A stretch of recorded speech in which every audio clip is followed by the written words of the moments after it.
শুভ সকাল বন্ধুরা, একটি ছোট্ট ব্লগ তোমাদেরকে শেয়ার করছি। এখন বাজে সকাল 6টা। আমি রান্নাঘরের জানালার থেকে একটুখানি ভিডিও করলাম, সেটাই তোমাদেরকে শেয়ার করলাম। তারপরে আমি একটুখানি চা বানিয়ে নিলাম। আমি কিন্তু চিনি ছাড়া চা খাই, শুধু একটুখানি তেজপাতা দিয়ে করি। খেতে আমার ভালোই লাগে। যারা প্রথম প্রথম খাবে তাদের একটু খারাপ লাগবে। তারপরে দেখো, আমার বড় ছেলে স্কুলে যাবে, তার জন্য আমি সেদ্ধ ভাত আর এদিকে মুসুর ডাল বসিয়ে রেখেছি। ও অনেক সকালে স্কুলে যায়, বাসে যায়। আমাদের বাড়ির থেকে ওর স্কুলের দূরত্ব 1 ঘন্টা। তার জন্য ওকে 7টা 25-এ বের হতে হয়। অত সকালে আমি আর ডালটা করে উঠতে পারিনি, তাই ও আলু সেদ্ধ আর ডাল সেদ্ধ দিয়ে ভাত খেয়ে গেছে। এবার যাবে ছোট ছেলে। ওর স্কুল টাইম 10টা, ও 10:45টার দিকে বের হয়। তার জন্য ডালটা করে নিলাম আর কয়েকটা পটল ভেজে নিলাম, কারণ ও ডাল আর পটল ভাজা খেতে ভালোবাসে, তার চেয়েও বেশি ভালোবাসে আলু ভাজা খেতে।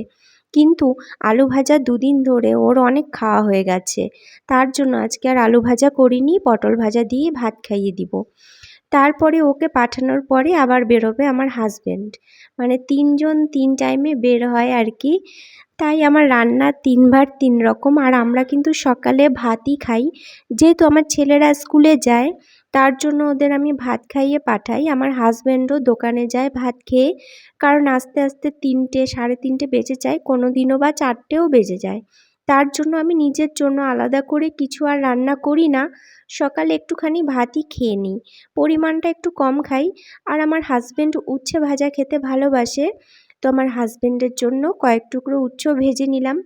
তারপরে দেখো, এখন আমার ছোট ছেলের ভাতটা আমি মেখে দিচ্ছি। মুসুর ডালটা ভীষণই পাতলা করে করেছি, কারণ প্রচণ্ড গরমের মধ্যে না গাঢ় ডাল খেতে ভালো লাগে না, পাতলা ডালটাই ভালো লাগে। সেরকম কিছুই দেইনি, একটুখানি পেঁয়াজ কুচি, শুকনো লঙ্কা আর জিরে ফোড়ন দিয়েছি। আর ডাল সেদ্ধ করার সময় কয়েক টুকরো কাঁচা লঙ্কা দিয়েছিলাম। ও ভাতটা চটকে চটকে মেখে দিলে পছন্দ করে না ছোটোর থেকেই। বাচ্চারা হয় না, প্রেসার কুকারের ভাত খায়, চাল ডাল বিভিন্ন ধরনের সবজি দিয়ে গলা গলা ভাত করে ছেঁকে খাওয়ায়। আমার বড় ছেলেকে সেটা খাইয়েছি, কিন্তু আমার ছোট ছেলে কোনো দিনও সেই ভাত খায়নি। ও যবে থেকে ভাত খাওয়া শিখেছে, হাঁড়ির ভাতটাকেই ওকে একটু চটকে চটকে মেখে দিই। কিন্তু এখন চটকে দিলে আর খেতে চায় না, একটু আলগা আলগাভাবেই মেখে দিই। তারপরে ওরা চলে যাওয়ার পরে আমি কিছুটা ঢ্যাঁড়স ভেজে নিচ্ছি। পেঁয়াজগুলো আমি ঢ্যাঁড়সের সাথেই কেটে রেখেছি, কারণ যদি আগে ফোড়নে দিই তাহলে পেঁয়াজটা পুড়ে যায়। এবার কালো জিরে আর কাঁচা লঙ্কা ফোড়নে দিয়েছিলাম, শুকনো লঙ্কা দেইনি, বাচ্চারা খাবে তো তার জন্য। আর কিছুক্ষণ গ্যাসের আঁচ কমিয়ে ঢাকা দিয়ে রেখেছিলাম। ঢাকা দিলে কি হয় বলো তো, ঢ্যাঁড়সগুলো পুড়ে যায় না আর নরমও হয়। যে কোনো ভাজা ঢেকে ঢেকে করলে তেলটাও কম লাগে। বেশি তেল খাওয়া স্বাস্থ্যের পক্ষে খুবই ক্ষতিকারক, সেটা তো আমরা সবাই জানি। আমার রান্নাবান্না সকালের দিকে হয়ে গেল, মোটামুটি ডাল ভাজাভুজি বেঁচে গেছে, সব শেষ হয়নি। তারপরে ওরা চলে যাওয়ার পরে আমি কয়েকটা বাসন মেজে নিচ্ছি, ওরা খাওয়া দাওয়া করে গেল। বাসনগুলো মেজে নিয়ে আমি স্নান করে পুজো দিতে চলে যাব। পুজো দিয়ে এসে তারপরে আমি ছেলেকে আনতে যাব। একটুখানি ভাত খেয়ে যাব যদি সময় হয়, আর না হলে এসে খাবো। তারপরে আমি বাকি রান্নাটা করব। বাকি রান্না বলতে আজকে শুধু আলু দিয়ে সয়াবিনই করব, আর কিছু করব না। কারণ আজকে আমার শরীরটাও ঠিক ভালো লাগছে না, আর ডেলি দিন না বেশি বেশি রান্না করতে ইচ্ছেও করে না।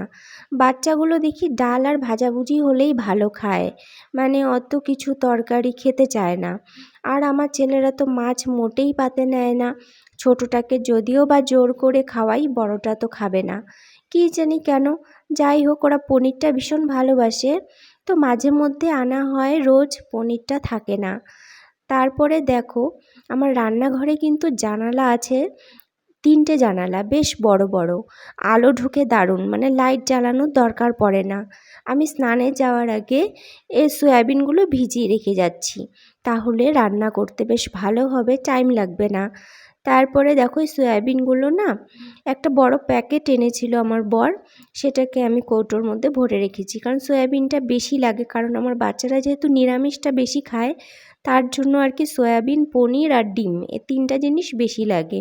তারপর আমি ছেলেকে স্কুল থেকে নিয়ে চলে এসেছি, এখন আমি সয়াবিনটা রান্না করে নিচ্ছি। তো বন্ধুরা, আমার ভিডিওটা তোমাদের কেমন লাগলো অবশ্যই কমেন্ট করে জানিও।